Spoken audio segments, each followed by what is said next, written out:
Hello दोस्तों, welcome back to my YouTube channel. दोस्तों, ये वीडियो मैंने मार्च के करंट अफेयर्स को देखते हुए अपलोड किया है। इस वीडियो को देखने के बाद आपके जितने भी कम्पिटिटिव एग्ज़ाम्स हैं उनमें मार्च के करंट अफेयर्स से रिलेटेड आपके सारे इश्यूज सॉल्व हो जाएंगे। चलिए वीडियो को स्टार्ट करते हैं।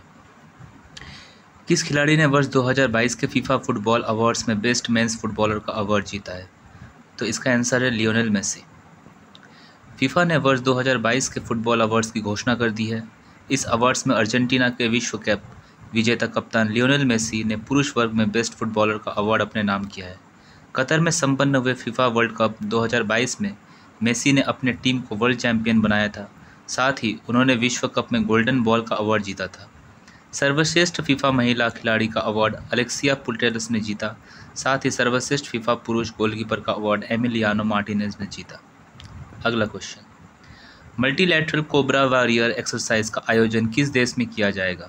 तो इसका उत्तर है यूनाइटेड किंगडम।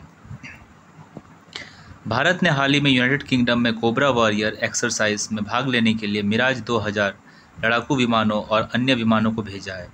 यह एक बहुपक्षीय अभ्यास है जिसमें ब्रिटेन की रॉयल एयरफोर्स और भारतीय वायुसेना के साथ फिनलैंड, स्वीडन, दक्षिण अफ्रीका, संयुक्त राज्य अमेरिका और सिंगापुर का वायुसेना भी भाग लेगी।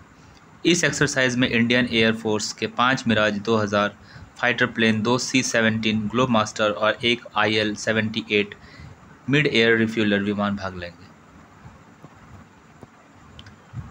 यहाँ पे आप देख सकते हैं कोंकण जो है वो नेवीज इनके अभी इंग्लिश चैनल में। इंडियन एयरफोर्स और रॉयल एयरफोर्स ने एक बायलैटरल एक्सरसाइज किया जिसका नाम है इंद्रधनुष। इनका 5th एडिशन 2020 में हुआ था हिंडनबर्ग एयर बेस गाजियाबाद। और इंडियन आर्मी और रॉयल ब्रिटिश आर्मी ने अजय वॉरियर जिसका 6th एडिशन चौबातिया उत्तराखंड में हुआ। अगला क्वेश्चन, पूर्वोत्तर भारत में पहला संपीड़ित बायोगैस संयंत्र किस राज्य में बनाया गया? तो उसका उत्तर है असम। असम के मुख्यमंत्री ने पूर्वोत्तर के पहले संपीड़ित बायोगैस संयंत्र का उद्घाटन किया। असम के मुख्यमंत्री हिमंत बिस्वा शर्मा ने 26 फरवरी 2023 को असम के कामरूप जिले के सोनापुर में पूर्वोत्तर भारत की पहली संपीड़ित बायोगैस संयंत्र परियोजना का उद्घाटन किया। इस संयंत्र की उत्पादन क्षमता 5 टन प्रतिदिन संपीड़ित बायोगैस होगी जो कच्चे माल जैसे गोबर, नगर निगम के ठोस कचड़े आदि से उत्पादित की जाएगी। इसे रेडलमैन टेक्नोलॉजीज के बैनर तले उद्यमी पंकज गोगोई और राकेश डोले द्वारा स्थापित किया जा रहा है। यह संयंत्र नवंबर 2023 से चालू होना प्रस्तावित है। अगला क्वेश्चन, अमेरिकी अंतरिक्ष एजेंसी नासा ने पहली बार किस महिला को साइंस चीफ का पद दिया है? तो इसका उत्तर है निकोला फॉक्स। नासा पहली बार एक महिला की एजेंसी की विज्ञान प्रमुख के रूप में नियुक्त करेगा। नासा ने लंबे समय से सौर वैज्ञानिक निकोला फॉक्स को अपने अमेरिकी अंतरिक्ष एजेंसी के विज्ञान प्रमुख के रूप में नियुक्त किया, जो इसके हेलियोफिजिक्स डिवीज़न का प्रमुख है। वो भूमिका निभाने वाली पहली महिला होंगी। वो सूरज का अध्ययन करने वाले पार्कर सोलर प्रॉब मिशन की पूर्व शीर्ष वैज्ञानिक है। फॉक्स नासा के विज्ञान निर्देशालय का नेतृत्व करेंगी, जो कि लगभग $7 बिलियन के वार्षिक बजट के साथ एक इकाई है।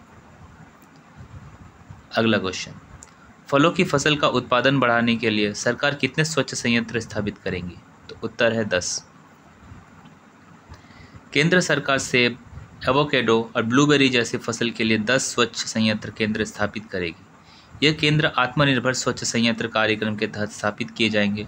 सेब, अखरोट, बादाम, अंगूर, आम, अनार आदि फलों की फसलों के लिए क्लीन प्लांट सेंटर स्वच्छ संयंत्र केंद्र स्थापित किए जाएंगे। सरकार ने 2030 तक अगले 7 साल के लिए 2200 करोड़ रुपए की बजट की मंजूरी दी है। इसे अनुसंधान संगठन, कृषि विश्वविद्यालय और निजी क्षेत्र के भागीदारी के सहयोग से PPP मॉडल में लागू किया जाएगा। हाल के वर्षों में विभिन्न फलों के पौधों के लिए आयातित रोपण सामग्री की मांग तेजी से बढ़ी है। 2018 से 21.44 लाख सेब के पौधों का आयात किया गया था, जो 2022 में बढ़कर 49.57 लाख हो गया है। एवोकेडो के पौधे के आयात की अनुमति 2018 में 1000 से बढ़कर 2020 में 26,500 कर दी गई है। ब्लूबेरी पौधों की आयात 2018 में 1.55 लाख से बढ़कर 2022 के दौरान 4.3 लाख हो गया है। अगला क्वेश्चन, 1 मार्च 2023 में प्रेस सूचना ब्यूरो PIB के प्रधान महानिर्देशक का पदभार किसने ग्रहण किया है? उत्तर राजेश मल्होत्रा। भारतीय सूचना सेवा के वरिष्ठ अधिकारी राजेश मल्होत्रा ने प्रेस सूचना ब्यूरो के प्रधान महानिर्देशक का पदभार ग्रहण किया है। उन्होंने कल सत्येंद्र प्रकाश की सेवानिवृत्ति के बाद कार्यकाल संभाला। 1979 बैच के अधिकारी श्री मल्होत्रा इससे पहले वित्त मंत्रालय में कार्यरत थे। वो 21 वर्षों तक मीडिया और संचार के प्रभारी के रूप में चुनाव आयोग से जुड़े रहे। अगला क्वेश्चन, मार्च 2023 में बोला टिनुबू निम्न में से किस देश के राष्ट्रपति बने? उत्तर नाइजीरिया। मार्च 2023 में बोला टिनुबू ने विजेता बनने के बाद अफ्रीका के सबसे अधिक आबादी वाले देश नाइजीरिया के राष्ट्रपति के रूप में शपथ ली। वो लागोस राज्य के पूर्व गवर्नर हैं। टिनुबू 8.7 लाख मिलियन वोट के साथ अपने प्रमुख प्रतिद्वंदी अबू बकर से आगे निकल गए हैं, जिन्होंने 6.98 मिलियन वोट मिले हैं। पूर्व राष्ट्रपति मोहम्मद बुहारी ने 2 कार्यकाल सेवा करने का पद छोड़ा। नाइजीरिया आधिकारिक तौर पर नाइजीरिया संघीय गणराज्य पश्चिम अफ्रीका में स्थित देश है। ये अटलांटिक महासागर में उत्तर में साहेल और दक्षिण में गिनी की खाड़ी के बीच में स्थित है। ये अफ्रीका के सबसे अधिक आबादी वाला देश और दुनिया का छठा सबसे अधिक आबादी वाला देश। अगला क्वेश्चन, 1 मार्च 2023 को उप थल सेना अध्यक्ष किसे नियुक्त किया गया? उत्तर Suchindra Kumar. Lieutenant general MV Suchindra Kumar ने 1 मार्च 2023 को उप थल सेना प्रमुख का पदभार संभाला। उन्होंने लेफ्टिनेंट जनरल BS राजू के बाद पद संभाला, जिन्होंने जयपुर स्थित सप्त शक्ति कप्तान की बागडोर संभाली। इससे पहले वे आर्मी हेडक्वार्टर में डिप्टी चीफ आर्मी स्टाफ के पद पर कार्यरत थे।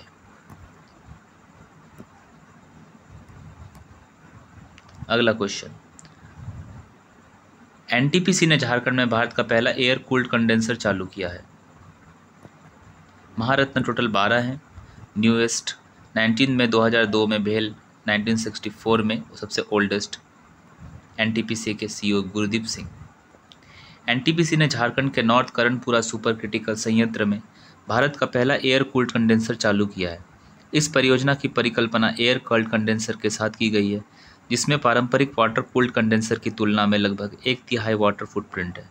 नॉर्थ करणपुरा संयंत्र की कुल क्षमता 1980 मेगावाट, प्रत्येक 660 मेगावाट की 3 इकाइयाँ होगी। अगला क्वेश्चन, 1 मार्च 2023 को भारतीय वायुसेना ने किस देश के साथ शिन्यू मैत्री अभ्यास का आयोजन किया है? तो उत्तर है जापान। भारतीय वायुसेना IAF 1-2 मार्च 2023 से Japan air self defence force के साथ शिन्यू मैत्री अभ्यास भाग लेगा। अभ्यास का आयोजन भारत जापान संयुक्त सेना अभ्यास धर्म गार्जियन के साथ किया जा रहा है। जापान के कोमात्सु में 13 फरवरी से 2 मार्च तक धर्म संरक्षण का आयोजन किया जा रहा है। IAF एक C-17 ग्लोबल मास्टर है विमान के साथ भाग ले रहा है। इंडिया और जापान साइयोन काजिन कोस्ट गार्ड जनवरी 16, 2022 में शाइजन काजिन हुआ था, जिसका 19वां एनुअल एडिशन बायलैटरल एक्सरसाइज हुआ था। धर्मा गार्जन आर्मी और ये एनुअल लेटर्स दोनों देश के आर्मी के बीच में होते हैं। फिर 27 फरवरी को से 10 मार्च के बीच में चला गया शिन्यू मैत्री एयरफोर्स के तरह होते हैं। ये 17 से 23 अक्टूबर 2019 के बीच में हुए थे। जाइमैक्स नेवी के बीच में हुए थे, जापान और इंडिया के। और जाइमैक्स जो है 2012 में पहली बार हुआ था जापान में, और करेंटली अभी जो इंडियन नेवी इसको होस्ट किया है बे ऑफ बंगाल में। प्राइम मिनिस्टर जापान के हैं फूमियो किशिदा, कैपिटल टोक्यो और कंटिनेंट एशिया में आती हैं। स्वच्छ ऊर्जा परिवर्तन को अपनाने में निम्नलिखित में से कौन शीर्ष राज्य है? तो इसका उत्तर है कर्नाटक और गुजरात। ठीक है, कर्नाटक और गुजरात स्वच्छ ऊर्जा परिवर्तन अपनाने वाला शीर्ष राज्य है। Institute for energy economical and financial analysis ने एक संयुक्त रिपोर्ट प्रकाशित की। रिपोर्ट के अनुसार स्वच्छ ऊर्जा अपनाने में कर्नाटक और गुजरात ने अधिकतम प्रगति की है। स्वच्छ ऊर्जा को अपनाने में पश्चिम बंगाल, बिहार और यूपी काफ़ी पीछे है। इस रिपोर्ट में 16 राज्यों का विश्लेषण किया गया है, जो देश की वार्षिक बिजली 90% हिस्सा खपत करते हैं। सिफारिश ये की गई कि राज्यों को स्वच्छ विद्युत परिवर्तन के लिए बहुआयामी दृष्टिकोण का पालन करना चाहिए, जिसमें प्रकार है डिकार्बनाइजेशन, बिजली व्यवस्था, विद्युत इकोसिस्टम, नीतियाँ, राजनीतिक प्रतिबद्धता। अगला क्वेश्चन, एशिया शतरंज महासंघ ने किस प्लेयर ऑफ द ईयर पुरस्कार सम्मानित किया? उत्तर डी गुकेश। भारतीय ग्रैंड मास्टर डी गुकेश को एशिया शतरंज महासंघ ने प्लेयर ऑफ द ईयर पुरस्कार सम्मानित किया। ग्रैंड मास्टर डी गुकेश को पिछले साल महाबलीपुरम में 44वें शतरंज ओलंपियाड में 9-11 के स्कोर के साथ स्वर्ण पदक जीता था। अगला कोई, पिछले साल मार्च में गुकेश 2700 एलो रेटिंग मार्च को तोड़ने वाला केवल 6ठे भारतीय बने थे और 2700 से ऊपर की रेटिंग वाले देश का सबसे कम उम्र के ग्रैंड मास्टर। अखिल भारतीय शतरंज महासंघ ने ऐसे शिखर सम्मेलन के दौरान सर्वाधिक सक्रिय महासंघ का पुरस्कार जीता। देख सकते हैं भारत सुब्रमण्यम तमिलनाडु के 2022, Rahul Srivastava Telangana 2022, Pranav V Tamil Nadu 2022, Kaustav Chatterjee West Bengal 2023, Vignesh NR Chennai 2023 और सयंतन दास वेस्ट बंगाल 2023। अगला क्वेश्चन, विश्व वन्य जीव दिवस प्रतिवर्ष कब मनाया जाता है? तो 3 मार्च। साइटिस 184। 20 दिसंबर 2013 को संयुक्त राष्ट्र महासभा ने 3 मार्च को विश्व वन्य जीव दिवस के रूप में घोषित करने का फैसला लिया। जंगली जीवों और वनस्पतियों के बारे में जागरूकता प्रोत्साहन करने के लिए थाईलैंड द्वारा स्मरणोत्सव प्रस्तावित किया गया था। 1973 में सीटेस को अपनाने के लिए किया गया था। CITES convention of international trades in endangered species. अप्रैल 2022 में सेक्रेटरी जनरल कौन है इसके? Ivonne Higuero. Location Geneva Switzerland. Wildlife crime control bureau form कब हुआ था? 6 जून 2007। तिलोत्तमा वर्मा। 2023 के लिए theme partnership for wild life conservation. इसका अर्थ यह है कि संयुक्त राष्ट्र सहित दुनिया भर के देश को वाइल्ड लाइफ कंजर्वेशन में भागीदारी दिखानी होगी और सामूहिक प्रयास की पहल करनी होगी। वर्ष 2013 में संयुक्त राष्ट्र महासभा ने इस दिवस को अपनाने की पहल की थी, तो 3 मार्च को विश्व वन्यजीव दिवस के रूप में घोषित किया गया। अगला क्वेश्चन, मार्च 2023 में वियतनाम के नए राष्ट्रपति के रूप में किसे चुना गया है? तो यह है वान थुआंग। वियतनाम के नए राष्ट्रपति के रूप में वान थुआंग को चुना गया है, जो गुएन जुआन फुक ने अचानक से इस्तीफा दिया है। राष्ट्रपति वो वान थुआंग पोल ब्यूरो के सबसे कम उम्र के सदस्य हैं, जो देश के शीर्ष निर्णय लेने वाली संस्था है। एक दक्षिण पूर्वी एशियाई देश है जिसकी राजधानी हनोई है। जनवरी में वियतनाम के तत्कालीन राष्ट्रपति गुएन जुआन फुक ने भ्रष्टाचार के आरोप के बाद इस्तीफा दिया है। उस समय यह भी अटकलें लगाई जा रही थी कि उन्हें बर्खास्त भी किया जा सकता है, लेकिन उन्होंने भारी दबाव के बीच इस्तीफा दे दिया था। गुएन जुआन फुक 2016 से 21 के बीच में देश के प्रधानमंत्री भी रहे।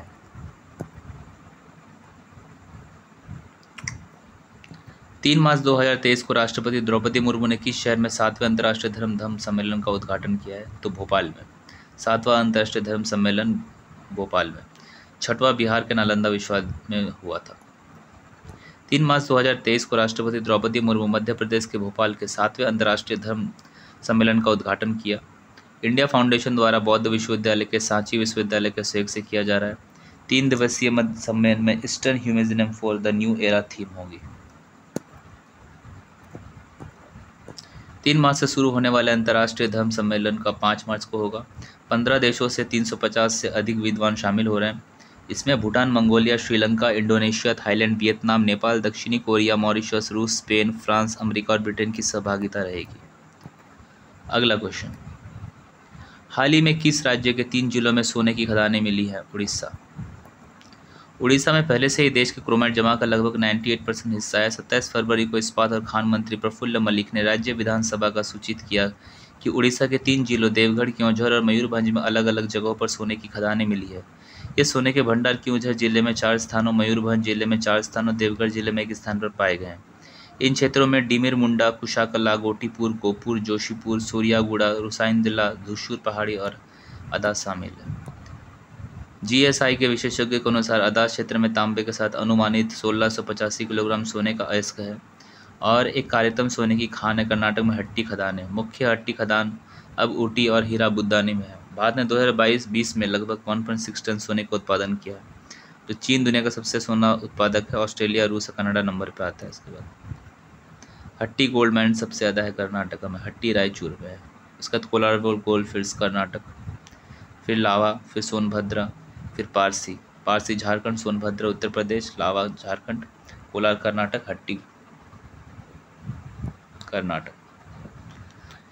आयरन ओर में देखा जाए तो उड़ीसा टॉप पे है और दुनिया में ऑस्ट्रेलिया। मैग्नीज में टॉप में है मध्य प्रदेश, इंडिया में, दुनिया में साउथ अफ्रीका। बॉक्साइट में टॉप है इंडिया में उड़ीसा और दुनिया में ऑस्ट्रेलिया। कॉपर में टॉप है इंडिया में मध्य प्रदेश, दुनिया में चिली। गोल्ड में टॉप में है बिहार, दुनिया में चाइना। सिल्वर में टॉप है इंडिया, राजस्थान, दुनिया में मैक्सिको। लीड में टॉप में है इंडिया, राजस्थान, दुनिया में चाइना। मैग्नीशियम में टॉप में है तमिलनाडु, दुनिया में चाइना। लाइमस्टोन इंडिया में है मध्य प्रदेश, दुनिया में चाइना। मिका दुनिया में चाइना, इंडिया में आंध्र प्रदेश। कोल में झारखंड, इंडिया, चाइना।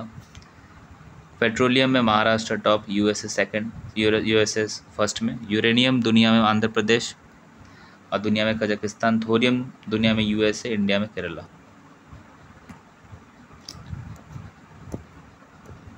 सशस्त्र सीमा बल के महानिदेशक के रूप में किसे नियुक्त किया गया है? तो यह है रश्मि शुक्ला। भारतीय पुलिस सेवा IPS अधिकारी रश्मि शुक्ला के सशस्त्र सीमा बल का महानिदेशक नियुक्त किया है। कैबिनेट की नियुक्ति समिति ने रश्मि शुक्ला को नियुक्ति की मंजूरी दी है। वह हैदराबाद में CRPF में केंद्रीय प्रतिनियुक्ति पर थी। सशस्त्र सीमा बल 1963 में गठन हुआ था। नेपाल और भूटान की सीमा इस पर तैनात थी। ये गृह मंत्रालय के नियंत्रण में केंद्रीय सशस्त्र पुलिस बलों से एक है। इसका आदर्श वाक्य सेवा, सुरक्षा और भाईचारा।